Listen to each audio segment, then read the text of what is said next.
Meu nome é Prudence Fitzgerald. Tenho 30 anos e minha mãe acabou de confessar ter roubado minha herança de US$ 5 milhões na frente de 47 testemunhas. Ela não sabia que estava confessando. Ela pensou que estava ganhando. Durante 5 anos, ela me disse que eu era irresponsável demais para administrar o fundo fiduciário do meu avô. Durante 5 anos, ela retirou centenas de milhares de dólares para financiar os negócios falidos do meu irmão, enquanto eu sorria e fingia não perceber. No meu aniversário de 30 anos, rodeada pela elite de Boston, ela finalmente me contou a verdade. O dinheiro acabou. Gastei tudo com alguém que realmente merece. Ela esperava que isso me destruísse. O que ela não esperava era que eu tivesse passado 1.687 dias me preparando exatamente para essas palavras, documentando cada mentira, cada transação, cada e-mail que ela pensava ter enterrado. Se você está assistindo a este vídeo, inscreva-se no canal e me diga de onde você está assistindo. Esta é a história de como recuperei tudo. A casa da família Fitzgerald ficava em Beacon Hill como um monumento a tudo que minha mãe acreditava merecer. Prédio de 4 andares, construído em 1847 com tijolos vermelhos e venezianas pretas, comprado pelo meu avô em 1962 por uma quantia considerada obscena na época. Quando eu nasci, a casa já não era mais um lar, mas sim um palco. Um lugar onde minha mãe pudesse desempenhar o papel que passou toda a sua vida adulta aperfeiçoando, a esposa de um cirurgião renomado, a anfitriã de gosto impecável, a matriarca de uma família que parecia perfeita por fora. Meu pai, Dr. Richard Fitzgerald, era cirurgião cardíaco no Hospital Geral de Massachusetts. Ele salvava vidas para ganhar a vida. Mas em casa, era um fantasma que por acaso jantava conosco, presente em corpo, ausente em todos os sentidos que importavam. Ele deixava minha mãe tomar todas as decisões, assinar todos os cheques, escolher todas as escolas, acampamentos de verão e caminhos profissionais. Acho que ele acreditava que ficar em silêncio era o mesmo que manter a paz. Meu irmão Bradley era 3 anos mais novo do que eu e nunca tinha tido um emprego de verdade na vida. Aos 27 anos, ele já havia fundado 3 empresas, uma marca de moda sustentável que vendeu 12 camisetas, uma startup de tecnologia que nunca desenvolveu nenhuma tecnologia e um aplicativo de bem-estar que travou no dia do lançamento e nunca se recuperou. Cada fracasso custou dinheiro a alguém. Esse alguém, eu descobriria mais tarde, era eu. Ainda me lembro do jantar de Natal de 2019. Eu tinha acabado de ser promovido a analista financeiro sênior em uma das 4 maiores empresas de contabilidade, uma posição pela qual trabalhei durante 3 anos, muitas vezes ficando no escritório até meia-noite, sobrevivendo à base de café e da teimosa crença de que o trabalho árduo acabaria sendo reconhecido. Fui promovido, anunciei, sem conseguir esconder o sorriso. Analista sênior. Minha mãe mal ergueu os olhos da taça de vinho. Que bom, querida, mas e a sua vida pessoal? Você tem 25 anos e ainda está solteira. Estou começando a me preocupar. Todos na mesa riram. Bradley começou a contar uma história sobre seu novo empreendimento. E assim, de repente, minha conquista desapareceu, absorvida pelo ruído de fundo de uma família que nunca aprendeu a me enxergar. Na casa dos Fitzgerald, o sucesso era medido pela sua adequação ao padrão. Bradley se encaixou. Eu nunca me encaixei, e durante anos achei que a culpa era minha. Meu avô, Edward Fitzgerald, foi a única pessoa da minha família que me fez sentir vista. Ele era um homem que construiu seu próprio sucesso, começou como contador e terminou como fundador de uma companhia de seguros regional, que vendeu em 1987 por um valor não divulgado, segundo os jornais. Descobri mais tarde que essa quantia era considerável. E, ao contrário do resto da minha família, o vovô Edward não acreditava em exibicionismo. Ele acreditava em preparação. Quando eu tinha 12 anos, ele me chamou para sentar em seu escritório e disse algo que nunca esqueci. Prudence, sua mãe casou-se com alguém desta família. Seu irmão puxou a ela. Mas você puxou a mim, e eu vou garantir que você esteja protegida. Eu não entendi o que ele quis dizer até que ele morreu em 2015. Seu testamento foi lido nos escritórios da Morrison & Associates em uma terça-feira cinzenta de fevereiro. Minha mãe usava um vestido Chanel preto e enxugava as lágrimas dos olhos. Meu pai segurava a mão dela. Bradley parecia entediado. Em seguida, o advogado leu a seção sobre mim.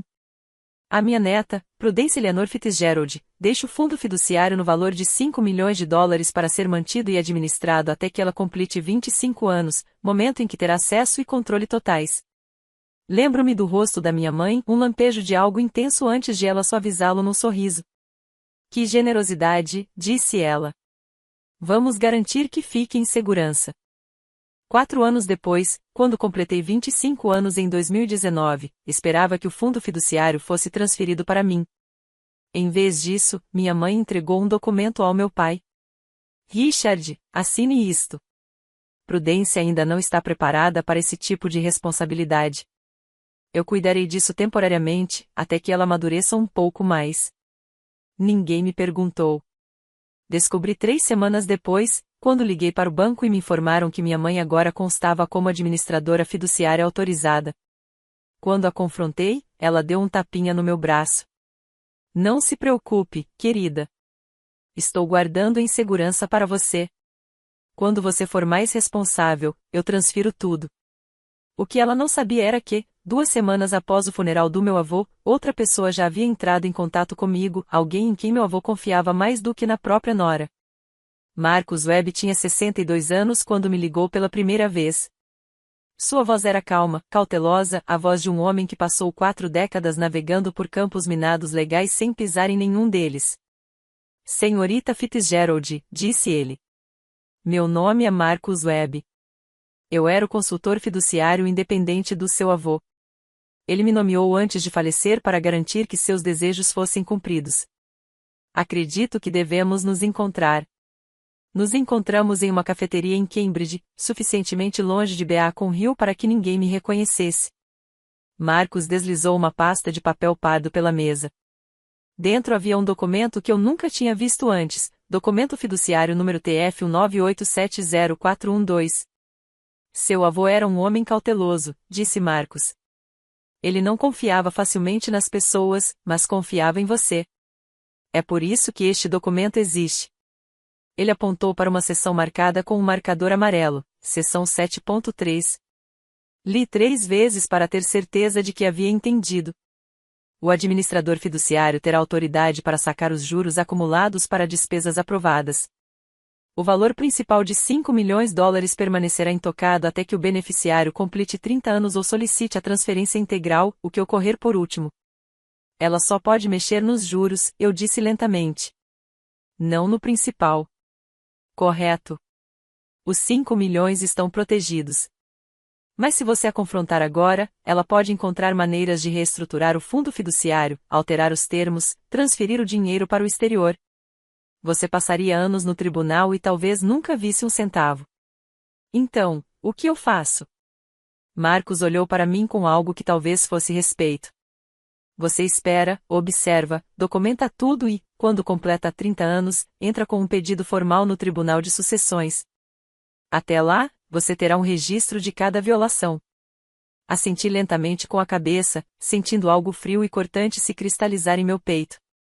Obrigado, Sr. Webb. Seu avô ficaria orgulhoso, Senhorita Fitzgerald. A partir daquele dia, comecei a contar 1687 dias. E todos os dias eu via minha mãe gastar dinheiro que ela nem sabia que podia gastar, enquanto eu construía o caso que eventualmente a levaria à ruína. O primeiro extrato bancário chegou em março de 2020, enviado para uma caixa postal que eu havia alugado com meu nome do meio. Marcus providenciou cópias autenticadas dos documentos, uma precaução que meu avô havia incluído na cláusula administrativa do fundo fiduciário, e que minha mãe aparentemente nunca se deu ao trabalho de ler. Abri o envelope na mesa da minha cozinha com mãos firmes e o coração acelerado. Retirada em 15 de março de 2020. Valor: 45 mil dólares. Observação: financiamento inicial de Bradley Fitzgerald. Virei a página. Saque em 22 de março de 2020. Valor: 40 mil dólares. Descrição: despesas operacionais da família. E mais um saque, em 3 de abril de 2020. Valor: 42 mil dólares. Observação: Bradley Fitzgerald, desenvolvimento de negócios. Somente no primeiro ano, minha mãe sacou 127 mil dólares da conta de juros do fundo fiduciário. Cada dólar foi para um de dois lugares: os empreendimentos fracassados de Bradley ou despesas que eu suspeitava serem retiros em spas e doações para instituições de caridade que por acaso organizavam galas onde ela podia ser fotografada. Criei uma planilha. Dei o nome de inheritance.xlsx e a salvei em uma unidade criptografada. Linha 1, 15 de março de 2020. Saque, $45 mil. Finalidade declarada: financiamento inicial para Bradley Fitzgerald. Status: não aprovado pelo beneficiário. Linha 2, 22 de março de 2020. Saque: $40 mil. Finalidade declarada: despesas operacionais da família. Status: não aprovado pelo beneficiário.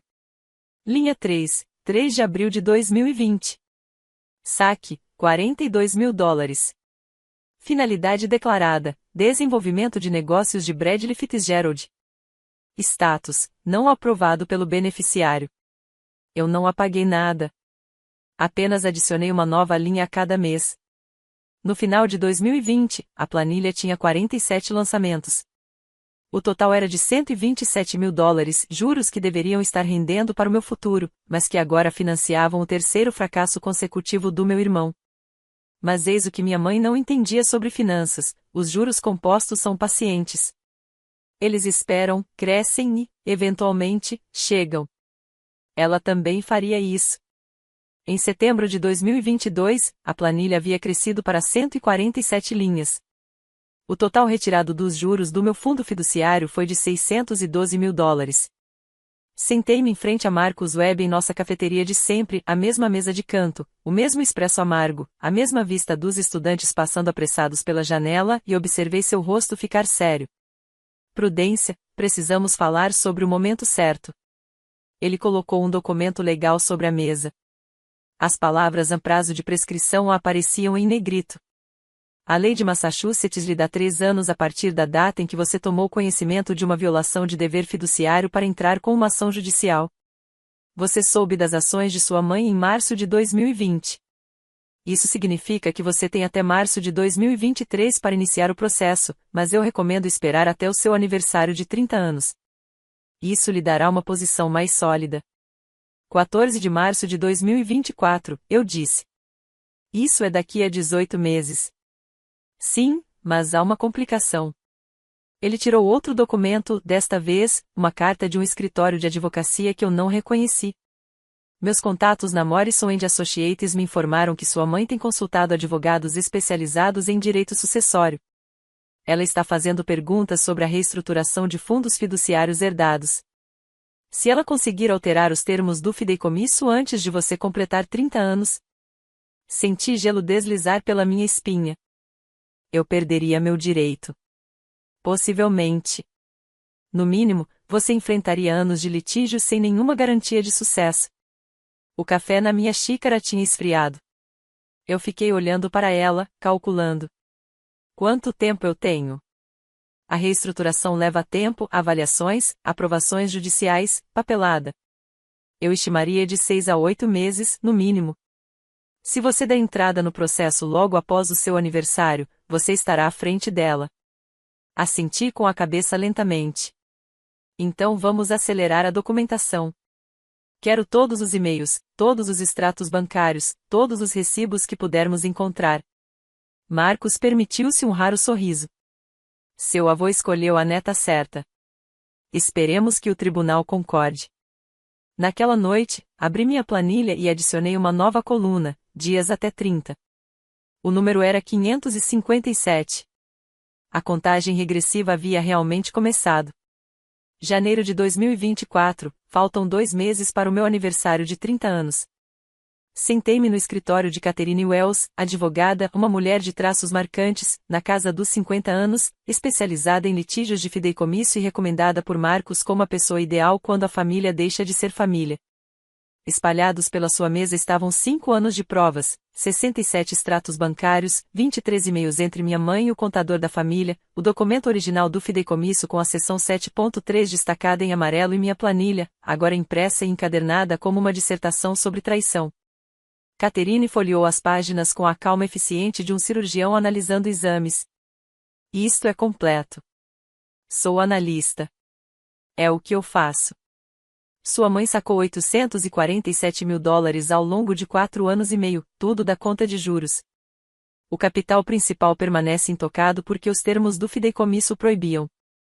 Ela olhou para cima. Ela provavelmente presumiu que você nunca notaria. Ela presumiu que eu não entendia de finanças.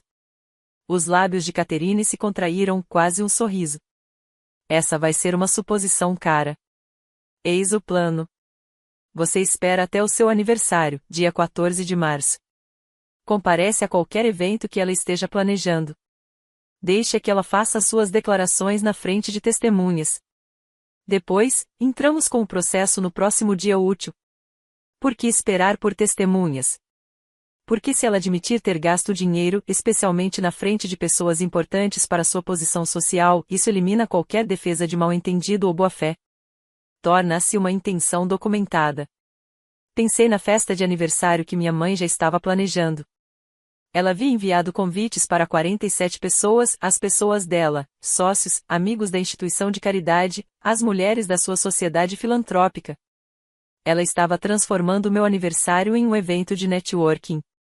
Ela não fazia ideia de que estava construindo seu próprio tribunal. Estarei lá, eu disse. Ótimo. Prudência, não a avise. Não a confronte. Não lhe dê nenhum motivo para pensar que você sabe de alguma coisa. Já faço isso há 5 anos, Sra. Wells. Mais 2 meses não são nada. Minha mãe já estava planejando minha festa de aniversário. Ela não sabia que eu também estava planejando dela. 14 de março de 2024, 19 horas. A casa em Beacon Hill resplandecia em luz. Minha mãe se superou, torres de champanhe, um quarteto de cordas, serviço de buffet da empresa mais cara de Boston. Ela convidou 47 pessoas, e nenhuma delas era minha amiga. Essas eram as pessoas com quem ela convivia, sócios do hospital do meu pai, membros da Sociedade Filantrópica de Beacon Hill, empresários locais que anunciavam em seus programas de leilão beneficente Gerald Morrison, o advogado da família que cuidou do espólio do meu avô e, aparentemente, das consultas secretas da minha mãe sobre a reestruturação de fundos fiduciários. Eu o avistei assim que entrei. Ele estava parado perto da lareira, conversando baixinho com minha mãe, e algo em sua expressão me fez guardar essa observação para mais tarde. Meu pai me encontrou primeiro. Feliz aniversário, querida. Ele me entregou uma taça de champanhe. 30 anos. Você acredita? Em alguns dias, não. Ele sorriu, aquele sorriso distante e benevolente que ele ostentara durante toda a minha vida, o sorriso de um homem que amava sua família em teoria, mas que não conseguia se obrigar a estar presente na prática. Bradley chegou com 40 minutos de atraso, entrando pela porta da frente como se fosse o dono do lugar. Minha mãe atravessou a sala para abraçá-lo. Ali está ele, o irmão predileto do convidado de honra. Observei de um canto, com a taça de champanhe intocada, enquanto a festa girava ao meu redor. Minha mãe circulava pela sala como uma política, tocando nos braços das pessoas, rindo das piadas, aceitando elogios à decoração como se ela mesma tivesse arranjado cada flor em vez de pagar alguém para fazê-lo. Este era o seu reino, o seu palco, o seu mundo cuidadosamente construído de aparências e influência. E ela não fazia ideia de que, exatamente 15 minutos depois, eu começaria a desmontá-la. Coloquei minha taça de champanhe sobre a mesa. Endireitei os ombros e caminhei em direção aos meus pais. Atrás de mim, 47 testemunhas continuavam suas conversas, completamente alheias ao fato de que estavam prestes a se tornar a plateia de um espetáculo que minha mãe jamais pretendeu realizar. Encontrei meus pais perto da escadaria principal, cercados por um grupo de colegas do meu pai do Hospital Geral de Massachusetts. Minha mãe reinava absoluta, com uma das mãos repousando no braço do meu pai, naquele jeito possessivo que ela aperfeiçoara ao longo de 30 anos de casamento. Mãe, pai, mantive minha voz agradável e pausada, a filha linda. Posso falar com vocês um instante? O sorriso da minha mãe vacilou quase imperceptivelmente. Agora, querida, temos visitas. Não vai demorar muito. Tem a ver com o fundo fiduciário. O lampejo se transformou em congelamento. Ao lado dela, meu pai se remexeu desconfortavelmente. O fundo fiduciário, continuei, como se não tivesse notado as reações deles. Hoje completo 30 anos. De acordo com o documento original, agora tenho acesso total. Queria discutir o processo de transferência. O riso da minha mãe era muito alegre, muito rápido. Prudência, este realmente não é o momento. O documento era muito claro, mãe. 30 anos ou pedido formal, o que vier por último. Estou fazendo o pedido. O Dr. Harrison, da cardiologia, ergueu uma sobrancelha. Sua esposa inclinou-se ligeiramente para a frente, pressentindo uma fofoca. Meu pai pigarreou. Vivien, talvez devêssemos entrar no escritório. Não há nada a discutir. A voz da minha mãe endureceu, toda a pretensão de afeto se dissipou. Continuo administrando esse fundo e continuarei a fazê-lo até que decida o contrário. Até você decidir. Mantive meu tom de voz calmo. É minha herança, mãe. Do vovô Edward para mim. Seu avô queria o melhor para você, e eu sei o que é melhor. Você? Agora, mais convidados estavam ouvindo. Eu podia sentir a atenção deles mudando, conversas morrendo no meio da frase, taças de champanhe pairando a meio caminho dos lábios. Minha mãe se aproximou, baixando a voz para um sussurro. Não me envergonhe na minha própria casa, Prudence. Não estou tentando constranger ninguém. Só quero o que é meu. Por um instante, ficamos paralisadas, mãe e filha, travando uma batalha que nenhuma de nós estava disposta a perder. Então minha mãe sorriu, um sorriso frio e cortante que não chegou aos seus olhos.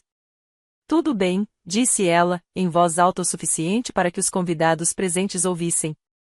Querem a verdade? Deixem-me dizer a verdade. Minha mãe se virou para encarar a sala, abrindo os braços num gesto de exasperação teatral. Sua plateia estava absorta, 47 pares de olhos fixos no drama que se desenrolava diante deles.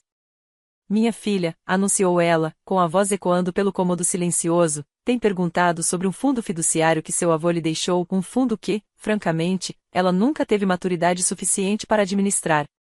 Ela fez uma pausa para criar suspense, deixando as palavras serem absorvidas. Então, administrei o dinheiro para ela durante 5 anos. Mantive-o em segurança. Certifiquei-me de que fosse usado com sabedoria. E sabe o que eu fiz com isso? Não disse nada. Esperei. Gastei com o irmão dela. O queixo da minha mãe ergueu-se, em sinal de desafio. Cada centavo. Bradley precisava de capital para seus negócios. Ele precisava de apoio. Ele está construindo algo, contribuindo para o legado desta família. E Prudence ela acenou com a mão em minha direção, como quem dispensa o assunto. Ela tem o emprego dela. Ela tem o apartamento dela. Ela não precisa do dinheiro. Murmúrios percorreram a multidão. Alguns convidados assentiram com simpatia, claro, uma mãe priorizaria um filho em dificuldades. Outros trocaram olhares desconfortáveis. Então, é isso. O sorriso da minha mãe era triunfante. O fundo fiduciário acabou. Todos os 5 milhões. Gastei tudo no futuro do seu irmão porque, ao contrário de você, ele realmente merece. Ela esperava que eu chorasse. Esperava que eu gritasse, saísse furiosa ou fizesse um escândalo que confirmasse todas as histórias que ela havia contado sobre sua filha difícil e ingrata. Em vez disso, sorri. Que interessante, mãe. Muito interessante. Meti a mão na minha bolsa e peguei meu celular. Porque estive conversando com o banco e, segundo eles, você só teve acesso aos juros. O principal, todos os 5 milhões, continua lá, intocado, porque o documento de fideicomisso que você aparentemente nunca se deu ao trabalho de ler não permitia que você o acessasse. A sala ficou em absoluto silêncio. O rosto da minha mãe congelou e, pela primeira vez na vida, vi medo em seus olhos. Minha mãe se recuperou mais rápido do que eu esperava. Prudência, ela riu novamente, mas agora era uma risada frágil, rachando nas bordas. Você e sua imaginação. Não sei com qual banco você andou conversando, mas... A gerente da agência, Jennifer Holloway, da First Republic Trust Division, foi muito prestativa. Mantive a voz firme e natural. Ela explicou a diferença entre o pagamento de juros e o acesso ao capital. Fascinante, na verdade. Tenho certeza de que você já sabe tudo sobre isso. Gerald Morrison surgiu ao lado da minha mãe, com o rosto pálido. Inclinou-se para a frente, sussurrando algo urgente. Vivien, disse meu pai em voz baixa. Talvez devêssemos levar essa conversa para um lugar mais reservado. Não há nada para discutir. A voz da minha mãe ficou estridente. Isso é um mal-entendido. Prudence sempre foi dramática. Não estou sendo dramática, mãe. Guardei o celular na minha bolsa. Estou sendo precisa. Há uma diferença. Mas você tem razão, este não é o lugar para detalhes. Eles virão depois, no tribunal. Os murmúrios ao nosso redor aumentaram. A senhora Patterson, da Sociedade Filantrópica, cochichava com a senhora Aldrich. O Dr. Harrison havia recuado, de braços cruzados, observando a cena se desenrolar como se fosse uma cirurgia particularmente interessante. Tribunal. O riso da minha mãe agora era desesperado. Você levaria sua própria mãe ao tribunal? Não. Mantive a voz calma. Vou processar uma curadora que violou seu dever fiduciário. O fato de ela ser minha mãe é irrelevante. Recuei um passo, dirigindo-me à sala com uma calma que não sentia completamente. Obrigada a todos por terem vindo à minha festa de aniversário. Peço desculpas pelo transtorno. Por favor, aproveitem o champanhe. Então caminhei em direção à porta. Atrás de mim, ouvi a voz da minha mãe, aguda, tensa e embargada. Richard, faça alguma coisa. Richard, meu pai, pela primeira vez na vida, não disse absolutamente nada. Eu não levantei a voz. Não precisei. Isto não é uma negociação, mãe. É uma notificação. A porta se fechou atrás de mim, e o ar frio de março nunca me pareceu tão agradável. O que eu não contei a ninguém naquela noite, nem à minha mãe, nem aos convidados fofoqueiros, nem mesmo ao meu pai, foi exatamente quanto tempo eu vinha me preparando para aquele momento. 5 anos antes, 2 semanas após o funeral do meu avô, eu estava sentado em frente a Marcus Webb naquela cafeteria de Cambridge, encarando um documento que mudaria tudo. Número do documento fiduciário TF 198704112.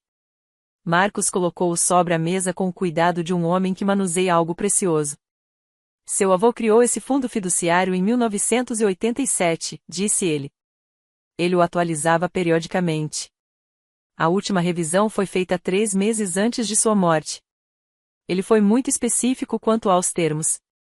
Examinei as páginas, analisando a linguagem jurídica com o olhar analítico que desenvolvia ao longo de anos.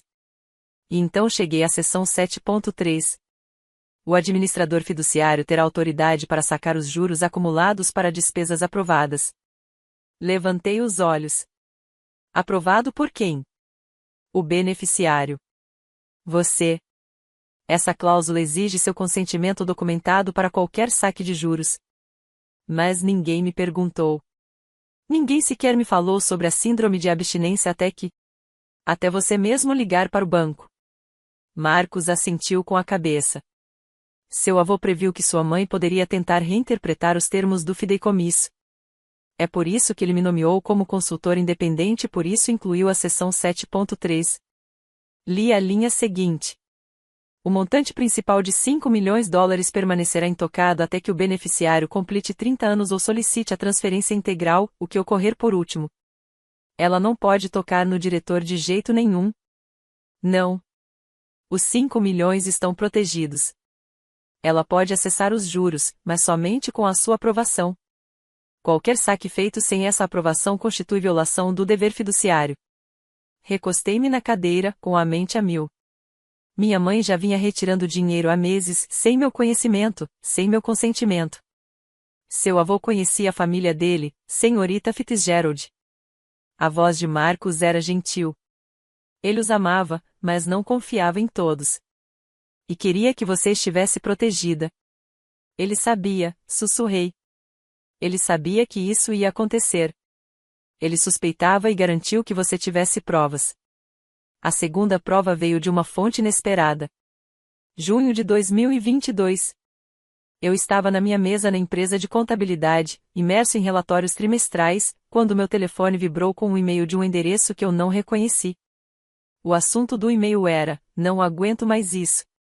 A remetente era Nancy Collins, a contadora da minha família nos últimos 15 anos, uma mulher que esteve presente em todas as festas de Natal, todos os churrascos de verão, todos os jantares de aniversário. Uma mulher que me viu crescer. Uma mulher que, aparentemente, tinha consciência. Senhorita Fitzgerald, começava o e-mail, peço desculpas por entrar em contato desta forma, mas preciso que a senhora veja o que está acontecendo. Anexei cópias da correspondência entre mim e sua mãe referente ao fundo fiduciário. Recebi instruções para não lhe mostrar isso. Não posso continuar fazendo isso. Abri o anexo. O primeiro e-mail era de abril de 2020, da minha mãe para Nancy. Certifique-se de que Prudence não veja nenhum extrato. Ela não precisa saber dos detalhes. Quanto menos ela souber, mais fácil será para todos. Resposta de Nancy: Senhora Fitzgerald, não me sinto confortável com isso. Legalmente, Prudence é a beneficiária. Ela tem o direito. Resposta da minha mãe: ela tem direito ao que eu digo que ela tem direito. Eu sou a curadora. Eu decido o que ela precisa saber. Não se preocupe com a Prudence. Ela não entende de finanças. Nunca entendeu. Li essa frase 3 vezes. Ela não entende de finanças.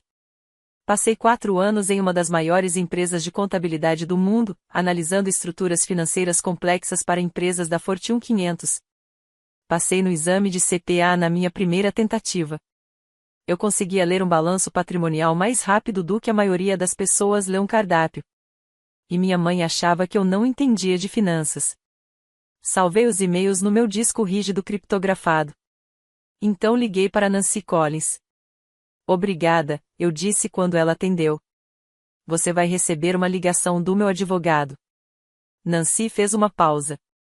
Espero que você a pregue na parede. Eu também. Ok. Preciso fazer uma pausa aqui por um segundo. Se você já passou pela situação de alguém da sua família te tratar como se você fosse invisível, como se suas conquistas não importassem, como se sua voz não tivesse valor, eu quero que você deixe um comentário agora mesmo.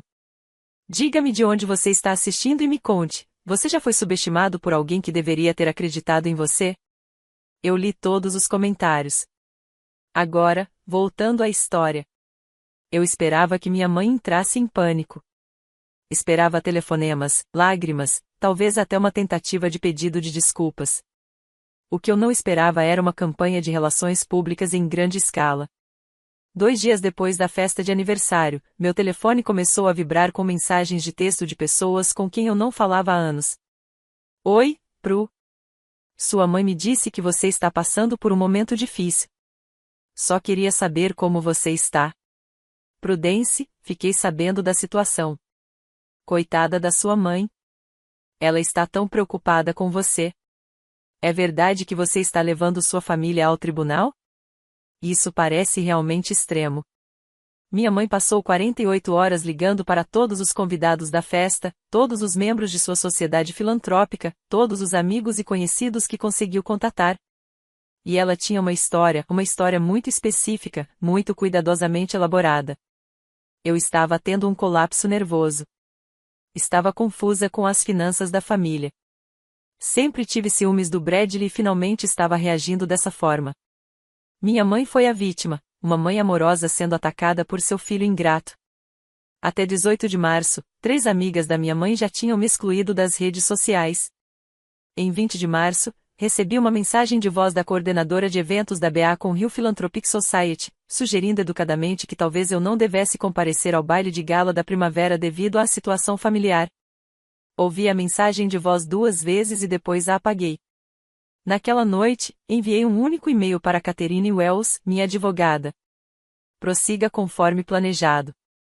Apresente o pedido em 25 de março. A resposta de Catherine chegou dentro de 1 hora.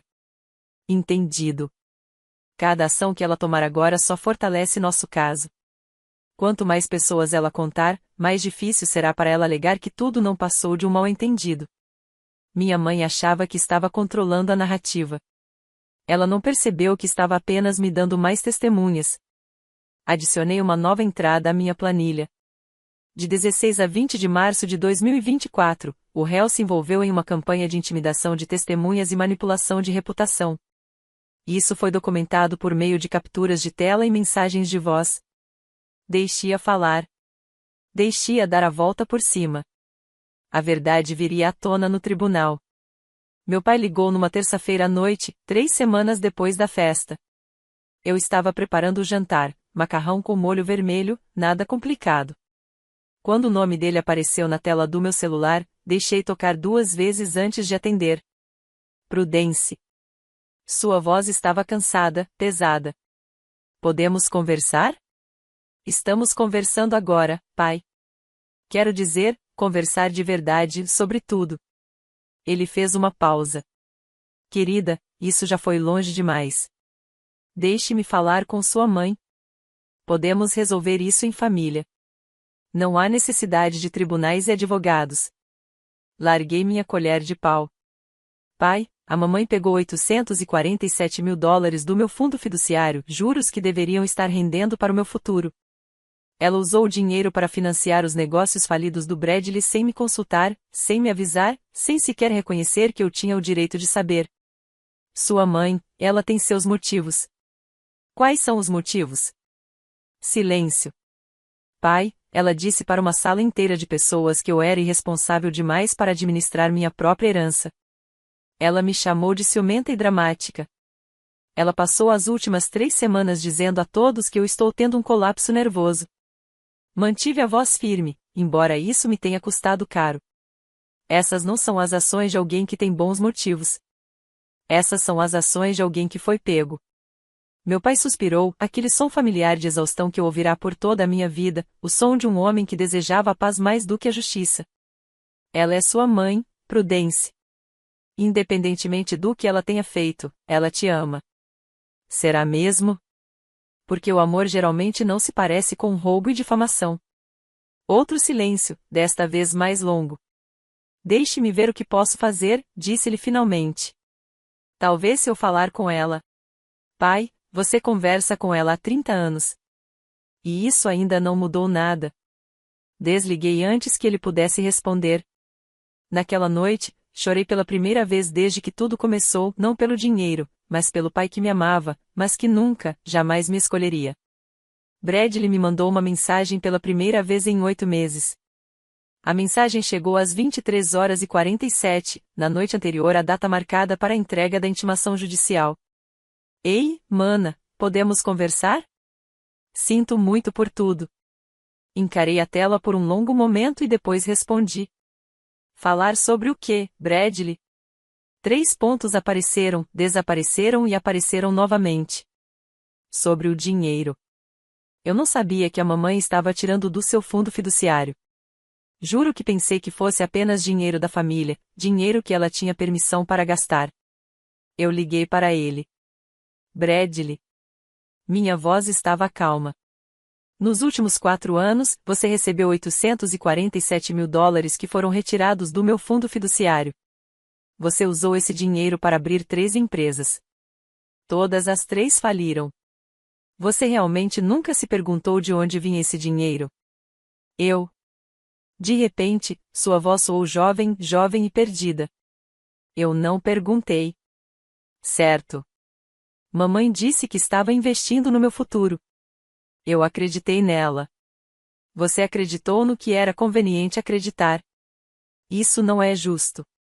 Justo? Quase ri. Quer falar de justiça? Esse dinheiro era minha herança do vovô Edward, a única pessoa nesta família que realmente me viu. E você torrou tudo sem pensar 2 vezes. Eu vou te pagar de volta. Prometo. Só não leve isso para o tribunal. Vai destruir a mamãe. Quem precisa devolver o dinheiro é quem o roubou, Bradley. É a mãe. E ela teve 5 anos para fazer a coisa certa. Ela escolheu não fazer. Eu desliguei. Eu não odiava meu irmão. Eu simplesmente finalmente o enxerguei com clareza, não como um vilão, mas como alguém que se beneficiava do meu silêncio e nunca o questionou. 25 de março de 2024, 9h14. Um oficial de justiça bateu à porta da mansão em Beacon Hill e entregou um envelope à minha mãe. Dentro da caixa havia um aviso de audiência do Tribunal de Família e Sucessões do Condado de Suffolk. Número do processo: 2024-PR-0847. Em matéria de confiança TF 198704112. Requerente: Prudência Eleanor Fitzgerald. Respondente: Vivian Marie Fitzgerald. Aviso de audiência: o tribunal, por meio deste, agenda uma audiência para tratar das alegações de violação do dever fiduciário na administração do fundo fiduciário acima mencionado. O réu deverá comparecer em juízo no dia 28 de maio de 2024, às 9 horas, na sala 4B. Minha mãe me ligou naquela tarde. Sua voz não era mais triunfante. Nem mesmo raivosa. Era amedrontada. Prudence, o que você fez? As palavras saíram atropeladas. Isso é uma loucura. Você vai destruir esta família. É isso que você quer? Humilhar a sua própria mãe? Mantive a minha voz calma. Não, mãe. Eu só quero o que é meu por direito. Eu sou sua mãe. Podemos resolver isso entre nós. Você não precisa envolver o tribunal. Você teve 5 anos para resolver isso, mãe. E escolheu não resolver. Eu estava protegendo. Você estava se protegendo. Eu a interrompi.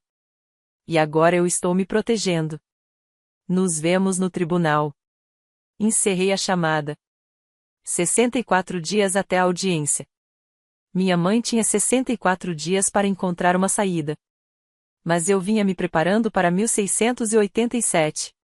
A contagem regressiva estava quase no fim. 28 de maio de 2024, 9 horas da manhã.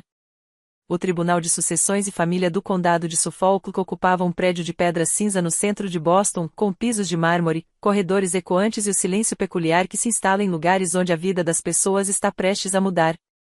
A sala de audiências 4B era menor do que eu imaginava, paredes revestidas de madeira, luzes fluorescentes e fileiras de bancos desconfortáveis para os observadores. A honorável Eleanor Marsh presidiu de uma plataforma elevada, uma mulher na casa dos 60 anos, com cabelos grisalhos e a expressão de alguém que já tinha ouvido todas as variações possíveis de disfunção familiar e que havia deixado de se surpreender há anos. Sentei-me à mesa do requerente com Catherine Wells, minha advogada. Sobre a mesa à nossa frente, 3 pastas grossas com provas, meticulosamente organizadas e etiquetadas. Minha mãe sentou-se à mesa dos réus com Gerald Morrison, que parecia consideravelmente menos confiante do que na minha festa de aniversário. Meu pai estava sentado na galeria atrás deles, com o rosto abatido e pálido. Bradley estava a 2 fileiras atrás, olhando fixamente para o celular. Mas eles não estavam sozinhos. Espalhados pela galeria, havia rostos que eu reconheci da festa, membros da sociedade filantrópica da minha mãe, curiosos e observando. A senhora Patterson, a senhora Aldrich, o Dr. Harrison e sua esposa. Eles tinham vindo para apoiar Vivian. Eu tinha certeza de que estavam prestes a vê-la cair. Também presentes, Marcus Webb, sentado perto da frente, com as mãos pacientemente cruzadas no colo. Jennifer Holloway, da divisão de fundos fiduciários da First Republic, com uma pasta de couro aos pés. E Nancy Collins, a ex-contadora que evitava o olhar da minha mãe com determinação evidente. Minha mãe usava seu tailleur Chanel, botões de pérola, seda creme, uma armadura contra o mundo. Mas notei que suas mãos tremiam levemente quando ela estendeu a mão para pegar seu copo d'água. A sala estava silenciosa, expectante. A juíza Marsh ergueu os olhos dos seus papéis. Esta audiência está agora em andamento. Estamos aqui para tratar do processo número 2024-PR-0847 referente ao Fundo Fiduciário TF 198704112. Conselheiros, podem prosseguir. Gerald Morrison foi o primeiro a se levantar, abotoando o paletó com a facilidade experiente de um homem que já havia argumentado em 1000 casos. Excelência, agradeço por ouvir este assunto. Gostaria de começar por enfatizar que, em sua essência, trata-se de um mal-entendido familiar, um mal-entendido que foi exagerado por uma filha que, lamentavelmente, não reconhece plenamente tudo o que sua mãe fez por ela. Ele fez uma pausa, deixando aquela ideia se assentar. Minha cliente, Vivian Fitzgerald, administrou o fundo fiduciário de sua filha por 5 anos. Ela fez isso com as melhores intenções, protegendo uma jovem que, em sua opinião, ainda não estava preparada para a responsabilidade de administrar uma riqueza substancial. Todas as decisões que ela tomou visavam o bem-estar da família como um todo. Objeção, disse Catherine Wells calmamente. A questão não é a intenção. A questão é se a senhora Fitzgerald violou os termos explícitos do documento de fideicomisso. O juiz Marsh assentiu com a cabeça. Decisão mantida. Senhor Morrison, por favor, limite sua argumentação inicial aos fatos do caso. O sorriso de Morrison se tornou mais tenso. Claro, meritíssimo. Os fatos são os seguintes: minha cliente recebeu poderes de curadora. Ela usou esses poderes para distribuir os bens do fundo fiduciário a membros da família para fins legítimos. A senhorita Fitzgerald, a beneficiária, sempre receberia sua herança no momento apropriado. Este caso é prematuro. Prematuro? Perguntou o juiz Marsh, arqueando uma sobrancelha. A requerente tem 30 anos, a idade especificada no testamento para pleno acesso. O que exatamente a senhora Fitzgerald estava esperando? Morrison hesitou por uma fração de segundo, e nessa hesitação, vi a primeira brecha na defesa da minha mãe. Minha cliente estava exercendo seu poder discricionário como curadora. Veremos o que as provas indicam sobre essa discricionariedade.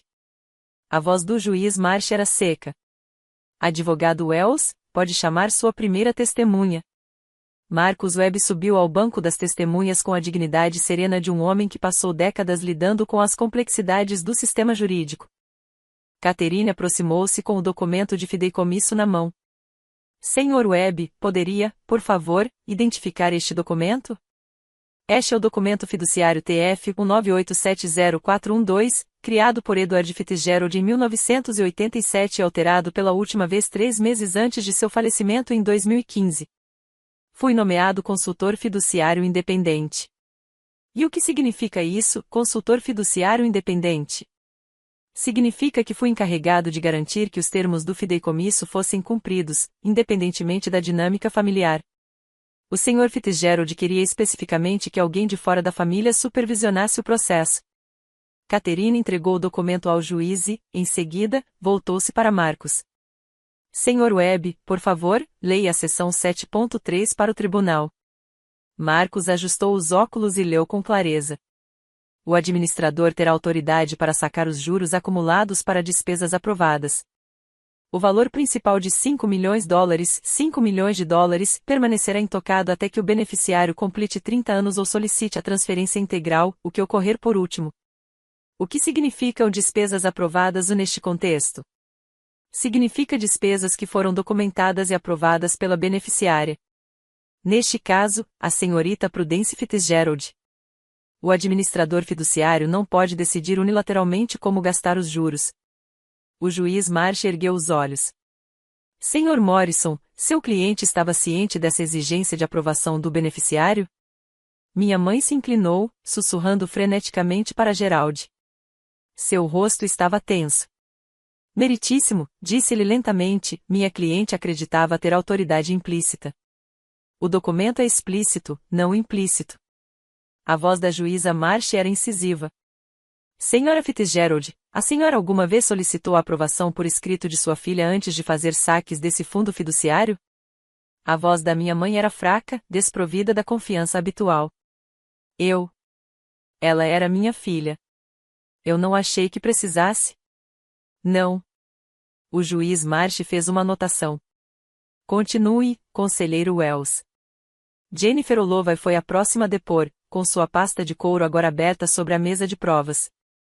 Ela era uma profissional na casa dos 40, impecavelmente vestida, com ares de alguém que lidava com fatos e considerava especulações desagradáveis. Senhora Holloway, a senhora é gerente da filial da Divisão de Serviços Fiduciários do First Republic? Correto. Isso mesmo. Ocupo esse cargo há 8 anos. Catherine ergueu uma pasta grossa. Estou apresentando como prova o anexo B da requerente, 67 extratos bancários mensais da conta fiduciária TF 198704112, referentes ao período de janeiro de 2019 a março de 2024. Ela entregou a pasta para Jennifer. Você poderia, por favor, resumir o que essas afirmações demonstram? Jennifer folheou as páginas que claramente conhecia de cor. Durante esse período, um total de $847 mil foi retirado da conta de juros do fundo fiduciário. Todas as retiradas foram autorizadas pela administradora, Vivian Fitzgerald. O saldo principal de $5 milhões permanece intacto. Para onde foram os fundos retirados? Com base nos registros de transferência, a maior parte, aproximadamente $720 mil, foi transferida para contas pertencentes a Bradley Fitzgerald, irmão do beneficiário. O restante foi transferido para contas pessoais pertencentes à senhora Vivian Fitzgerald. A plateia se agitou. Vi a senhora Patterson se inclinar para sussurrar algo à senhora Aldrich, sua expressão já não demonstrava simpatia. Para que fique claro, continuou Catherine, nenhum desses fundos foi transferido ou usado em benefício de Prudence Fitzgerald, a beneficiária do fundo fiduciário. Isso mesmo. Nossos registros não mostram nenhum desembolso para a senhorita Fitzgerald, nem despesas documentadas em seu nome. O juiz Marsh olhou para minha mãe. Senhora Fitzgerald, foram retirados $847 mil ao longo de 5 anos, e nada disso foi para sua filha, a pessoa para quem o fundo foi criado. Pode explicar isso? A voz da minha mãe embargou. Eu estava investindo no futuro da família. Você estava investindo no seu filho. O tom do juiz era gélido. Não no beneficiário. Continue, advogado. Nancy Collins caminhou até o banco das testemunhas com os ombros eretos e o maxilar firme, uma mulher que havia tomado uma decisão e estava determinada a levá-la até o fim. Senhora Collins, a senhora trabalhou como contadora da família Fitzgerald de 2009 a 2022? Correto. Isso mesmo. Catherine mostrou um documento impresso. Estou apresentando como prova o anexo 100 da requerente, uma troca de e-mails entre você e o requerido, datada de abril de 2020.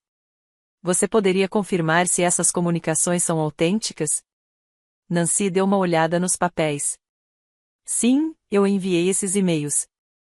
Por favor, leia a parte destacada do e-mail da senhora Fitzgerald, datado de 12 de abril de 2020. A voz de Nancy era firme. Não se preocupe com Prudence. Ela não entende de finanças. Nunca entendeu. Certifique-se de que ela não veja nenhum extrato. Uma onda de reações percorreu a galeria. O rosto da minha mãe empalideceu. A senhora Fitzgerald instruiu explicitamente a ocultar informações financeiras do beneficiário do fundo fiduciário. Sim. E quando expressei minhas preocupações sobre a legalidade dessa instrução, ela me disse que não me cabia questionar suas decisões. O que você fez? Fiquei em silêncio por 2 anos porque tinha medo de perder o emprego. Depois, não aguentei mais. Pedi demissão e enviei cópias da nossa correspondência para a senhorita Fitzgerald. Os olhos do juiz Marsh estavam fixos na minha mãe. Senhora Fitzgerald, a senhora tem alguma explicação para este e-mail? O advogado da minha mãe começou a falar, mas ela o interrompeu. Nancy entendeu errado. Eu só estava tentando proteger minha filha do estresse. Ao ocultar o roubo. A voz do juiz era tão gélida que poderia congelar a água. Conselheiro Morrison, creio que já ouvimos o suficiente para uma determinação preliminar. Muito bem, chegamos ao ponto crucial. Antes de contar a vocês o que o juiz decidiu, quero saber a opinião de vocês. O que vocês acham que deveria acontecer com alguém que rouba do próprio filho e ri disso? Deixem seus veredictos nos comentários. E se vocês ainda estão assistindo, cliquem no botão de inscrição. O final vale a pena. Vamos terminar isso juntos. O tribunal ficou completamente silencioso. Nem mesmo o farfalhar de papéis ou o rangido dos bancos. Apenas 40 pares de olhos fixos na juíza Eleanor Marsh enquanto ela revisava suas anotações. Ela não teve pressa. Passou-se 1 minuto inteiro, depois outro. Quando finalmente falou, sua voz carregava o peso de uma certeza absoluta. Com base nas provas apresentadas, este tribunal conclui o seguinte. Ela olhou diretamente para minha mãe. Em primeiro lugar, Vivian Marie Fitzgerald, como administradora do Fundo Fiduciário TF 198704112, tinha o dever fiduciário de gerir os ativos do fundo no melhor interesse da beneficiária, Prudence Eleanor Fitzgerald. Ela falhou manifestamente nesse dever. Em segundo lugar, o administrador fiduciário retirou $847 mil em juros acumulados sem o consentimento documentado do beneficiário, conforme explicitamente exigido pela seção 7.3 do documento de fideicomisso. Isso constitui uma violação do dever fiduciário nos termos do capítulo 203-E das Leis Gerais de Massachusetts. Terceiro, as provas, incluindo os registros financeiros e as próprias comunicações escritas do administrador, indicam que esta violação foi deliberada, e não inadvertida. Minha mãe emitiu um pequeno som, um gemido. Portanto, este tribunal determina a seguinte medida cautelar imediata. A juíza Marsh leu suas anotações, cada palavra com precisão. 1. A autoridade de Vivian Fitzgerald como curadora fica revogada, com efeito imediato. Segundo, o saldo principal de $5 milhões deverá ser transferido para o controle direto de Prudence Fitzgerald dentro de 30 dias úteis. 3. Vivian Fitzgerald é condenada a restituir o valor de $847 mil referente a juros indevidamente sacados, acrescidos dos juros legais a partir da data de cada saque. Restituição total, $892.350. 4. Este assunto foi encaminhado ao Ministério Público para investigação de possíveis acusações criminais, incluindo furto e abuso financeiro contra idosos no contexto de relações fiduciárias. A juíza recolheu os documentos dela. Senhora Fitzgerald, a senhora tinha uma responsabilidade sagrada, tanto legal quanto moralmente. A senhora a violou. Sua filha veio a este tribunal em busca de justiça, e a recebeu. Esta audiência está encerrada. O martelo bateu, e naquele único estalo retumbante de madeira contra madeira, 30 anos do mundo cuidadosamente construído pela minha mãe se despedaçaram. Por um longo momento, nada se moveu. Minha mãe permaneceu imóvel à mesa do réu, seu tailleur Chanel parecendo de repente menos uma armadura e mais uma fantasia que ela havia esquecido como usar. Seu rosto estava cinza, não pálido, cinza, como se algo essencial tivesse se esvaído dela. Gerald Morrison juntou seus papéis sem olhar para ela. Murmurou algo sobre recursos e prazos processuais, mas nem ele parecia acreditar nisso. Na galeria, as mulheres da sociedade filantrópica se levantaram aos poucos, recolhendo suas bolsas e evitando contato visual. A senhora Patterson saiu primeiro, seguida pela senhora Aldrich. Nenhuma delas se despediu. Meu pai caminhou em direção à minha mãe, mas parou a 60 centímetros de distância, com as mãos pendendo inutilmente ao lado do corpo. Pela primeira vez na vida, viu completamente perdido um homem que passará décadas acatando as ordens da esposa, de repente confrontado com as consequências dessa submissão. Bradley saiu antes de todos os outros. Passou direto pela nossa mãe sem dizer uma palavra, com o telefone já no ouvido. Fiquei pensando para quem ele estava ligando, provavelmente alguém que pudesse ajudá-lo a descobrir o que fazer agora que o dinheiro tinha parado de chegar. Quando finalmente falou, sua voz carregava o peso de uma certeza absoluta. Com base nas provas apresentadas, este tribunal conclui o seguinte. Ela olhou diretamente para minha mãe. Em primeiro lugar, Vivian Marie Fitzgerald, como administradora do Fundo Fiduciário TF 198704112, tinha o dever fiduciário de gerir os ativos do fundo no melhor interesse da beneficiária, Prudence Eleanor Fitzgerald. Ela falhou manifestamente nesse dever. Em segundo lugar, o administrador fiduciário retirou $847 mil em juros acumulados sem o consentimento documentado do beneficiário, conforme explicitamente exigido pela seção 7.3 do documento de fideicomisso. Isso constitui uma violação do dever fiduciário nos termos do capítulo 203-E das Leis Gerais de Massachusetts. Terceiro, as provas, incluindo os registros financeiros e as próprias comunicações escritas do administrador, indicam que esta violação foi deliberada, e não inadvertida. Minha mãe emitiu um pequeno som, um gemido. Portanto, este tribunal determina a seguinte medida cautelar imediata. A juíza Marsh leu suas anotações, cada palavra com precisão. 1. A autoridade de Vivian Fitzgerald como curadora fica revogada, com efeito imediato. Segundo, o saldo principal de $5 milhões deverá ser transferido para o controle direto de Prudence Fitzgerald dentro de 30 dias úteis. 3. Vivian Fitzgerald é condenada a restituir o valor de $847 mil referente a juros indevidamente sacados, acrescidos dos juros legais a partir da data de cada saque. Restituição total, $892.350. 4. Este assunto foi encaminhado ao Ministério Público para investigação de possíveis acusações criminais, incluindo furto e abuso financeiro contra idosos no contexto de relações fiduciárias. A juíza recolheu os documentos dela. Senhora Fitzgerald, a senhora tinha uma responsabilidade sagrada, tanto legal quanto moralmente. A senhora a violou. Sua filha veio a este tribunal em busca de justiça, e a recebeu. Esta audiência está encerrada. O martelo bateu, e naquele único estalo retumbante de madeira contra madeira, 30 anos do mundo cuidadosamente construído pela minha mãe se despedaçaram. Por um longo momento, nada se moveu. Minha mãe permaneceu imóvel à mesa do réu, seu tailleur Chanel parecendo de repente menos uma armadura e mais uma fantasia que ela havia esquecido como usar.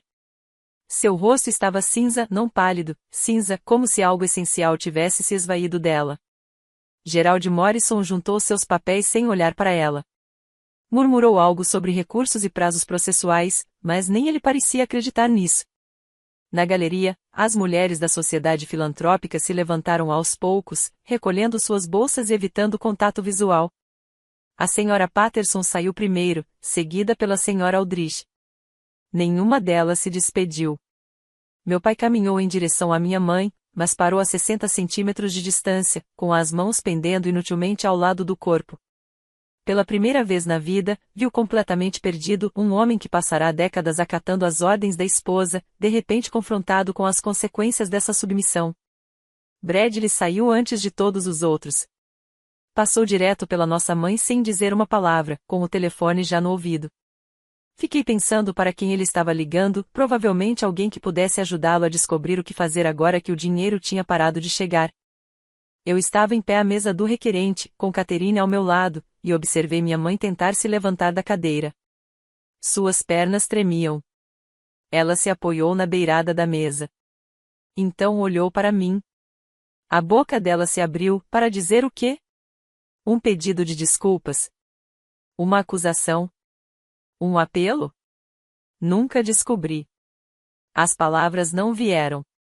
E ali parada, observando-a procurar algo para dizer, percebi que não estava mais esperando que ela falasse. Eu não precisava de suas palavras, nem de sua aprovação, nem de seu pedido de desculpas, nem de suas justificativas. Eu não precisava de absolutamente nada dela.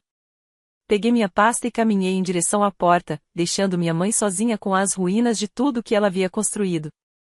O sol de maio bateu no meu rosto quando saí do tribunal, brilhante e quente depois do frio fluorescente da sala de audiências. Catherine Wells caminhava ao meu lado, os saltos tilintando nos degraus de pedra. Marcus Webb vinha alguns passos atrás, movendo-se com a satisfação tranquila de um homem que havia cumprido sua missão. Parabéns, disse Catherine. Você conseguiu. Nós conseguimos. Olhei para trás, para o prédio. Todos nós. Marcus a alcançou, com as mãos nos bolsos. Seu avô teria se orgulhado, senhorita Fitzgerald. Você demonstrou uma paciência e uma coragem notáveis. Eu tive ajuda. Olhei para ele, esse homem que eu mal conhecia há 5 anos, e que se tornou uma das poucas pessoas em quem eu confiava completamente. Obrigado por ter me procurado, por tudo. Eu estava apenas seguindo as instruções de Edward. Ele se permitiu um pequeno sorriso. Embora eu admita que ver aquele juiz repreendendo Vivien tenha sido um bônus. Catherine tocou meu braço. O processo de restituição levará tempo, e a investigação criminal pode durar mais 1 ano, até 18 meses. Mas a parte mais difícil já passou. Assenti com a cabeça, inspirando o ar primaveril, lilazes vindos de algum lugar e grama recém-cortada do parque do outro lado da rua. Durante 5 anos, observei, esperei, documentei. Cada dia era uma contagem regressiva. Cada mês, uma nova linha em uma planilha. Cada ano, um passo mais perto deste momento. E agora tudo havia terminado. O peso que eu carregava, não apenas a injustiça, mas também a farsa, o esconderijo, a constante atuação de quem não sabia de nada, deslizou dos meus ombros como um casaco que finalmente me permitiram tirar. O céu estava de um azul impossível naquele dia, aquele tipo de azul que faz você acreditar em novos começos. Respirei pela primeira vez um ar que realmente me pertencia. As consequências vieram rapidamente.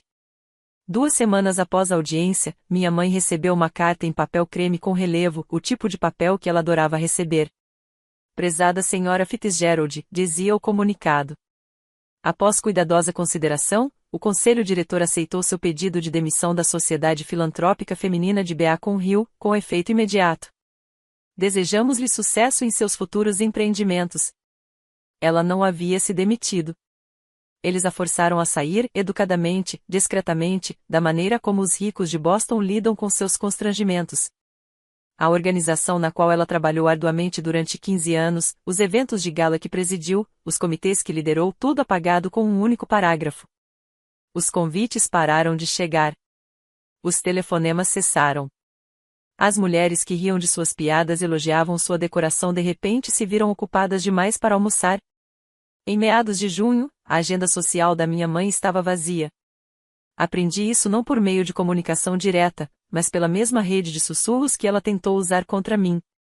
Só que agora os sussurros eram sobre ela. Você já ouviu falar de Vivian Fitzgerald? Eu sempre soube que havia algo de errado nela aceitar dinheiro da própria filha. Você consegue imaginar? Ela está enfrentando acusações criminais, sabe? Acusações criminais de verdade. O filho também estava envolvido. Todos aqueles negócios falidos. Richard deve estar devastado. Um cirurgião tão respeitado. Ela tentou postar algo no Facebook uma vez, algo vago sobre tempos difíceis e desafios familiares.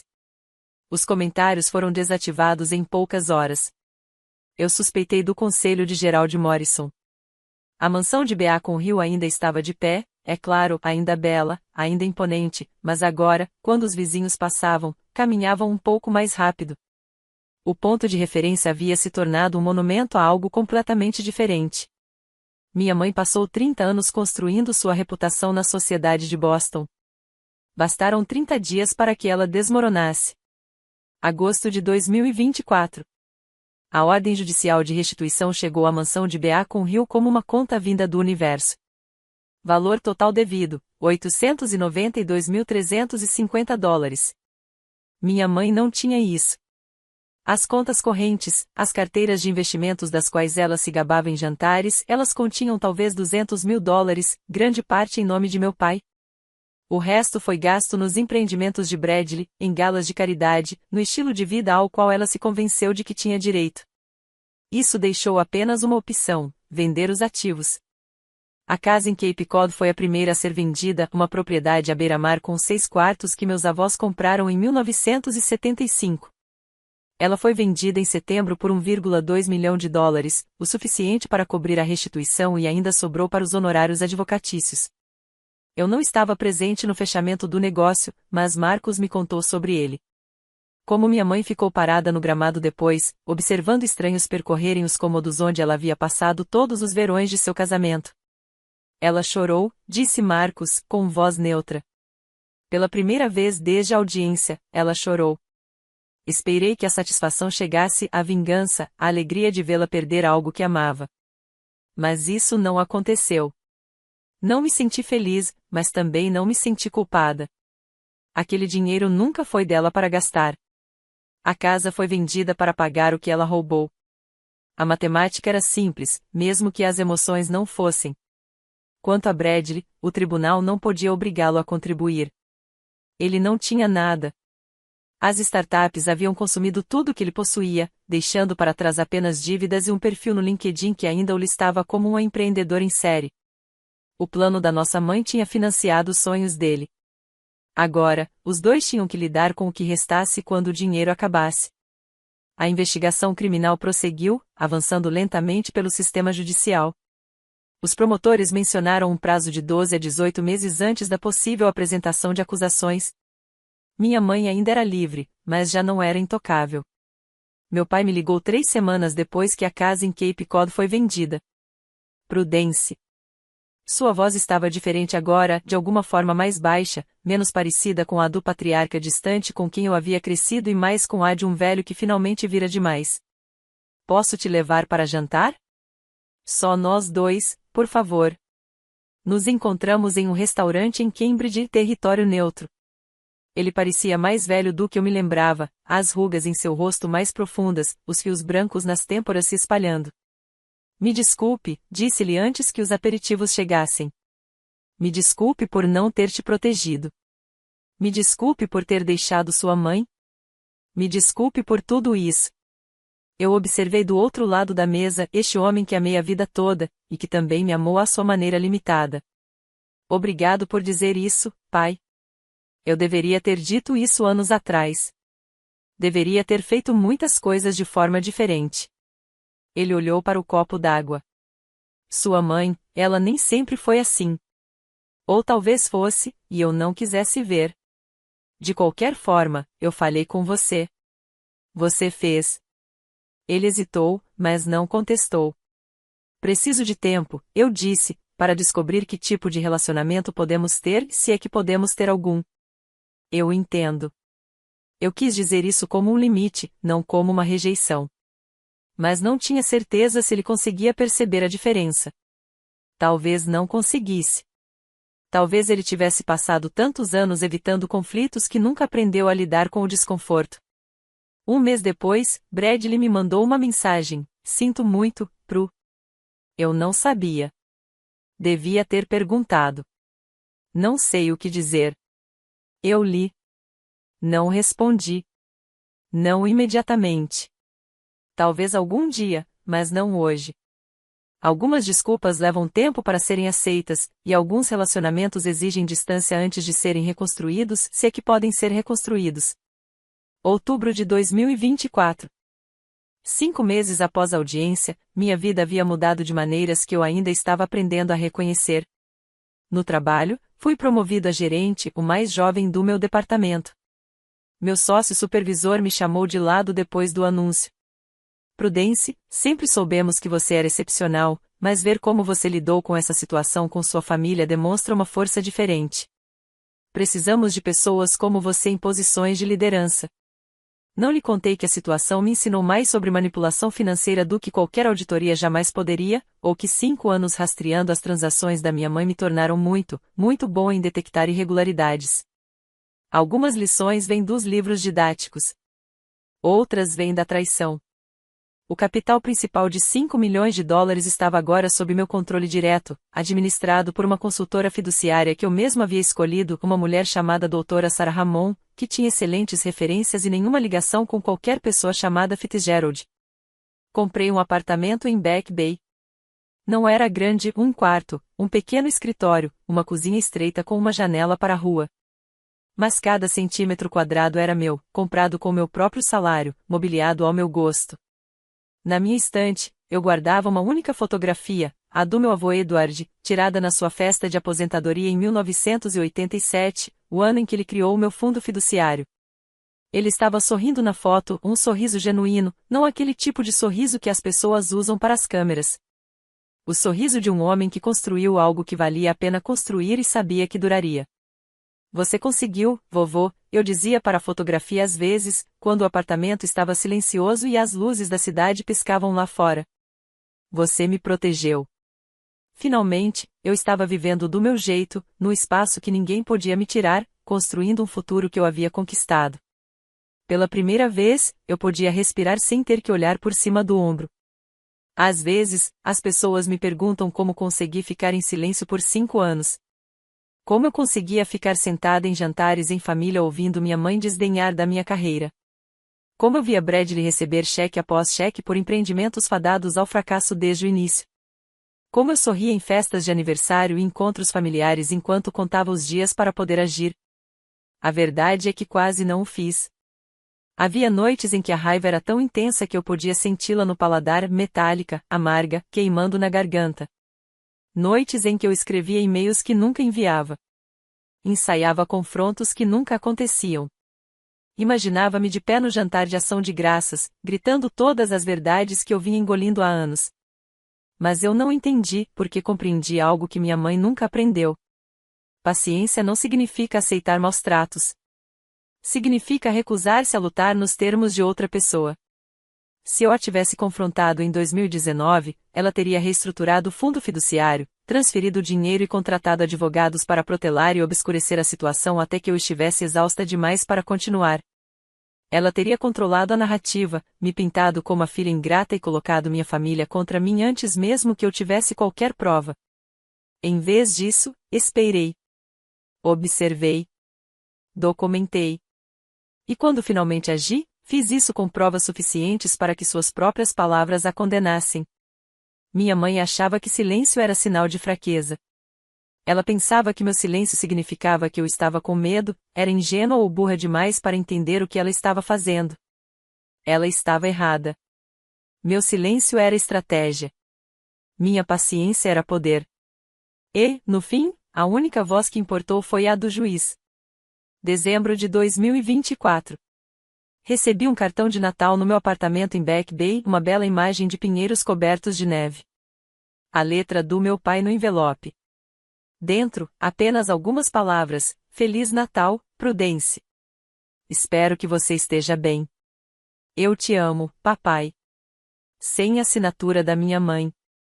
Fiquei sentado com o cartão por um longo tempo, virando-o nas mãos, sentindo seu peso. Então escrevi uma resposta. Querido pai, Feliz Natal. Estou bem, melhor do que estive nos últimos anos. Espero que você esteja encontrando paz nesta época. Não estou pronta para jantares de Natal ou reuniões familiares. Não sei se algum dia estarei, mas consigo lidar com isso, um cartão de vez em quando, um lembrete de que ainda existimos um para o outro. É o que posso oferecer agora. Com amor, Prudence. Enviei pelo correio na manhã seguinte. Não houve reconciliação dramática, nem telefonemas comoventes ou pedidos de desculpas sinceros que resolvessem tudo. A vida real não funciona assim, não depois do que aconteceu. Mas havia isto, um limite claramente definido. Uma porta entreaberta, não fechada com força. Eu não havia cortado relações com minha família. Eu apenas parei de fingir que éramos mais próximos do que realmente éramos. Parei de representar o papel da filha exemplar, da irmã compreensiva, da pessoa que absorvia as necessidades de todos enquanto ignorava as suas próprias. O amor, eu estava aprendendo, não significa acesso ilimitado. Não significa perdão sem mudança ou tolerância sem limites. Amar significa saber o que você pode dar e ser honesto sobre o que você não pode. Primavera de 2025. Sentei-me no meu apartamento enquanto a luz do entardecer se transformava em dourada através da janela, observando a cidade ganhar vida lá embaixo.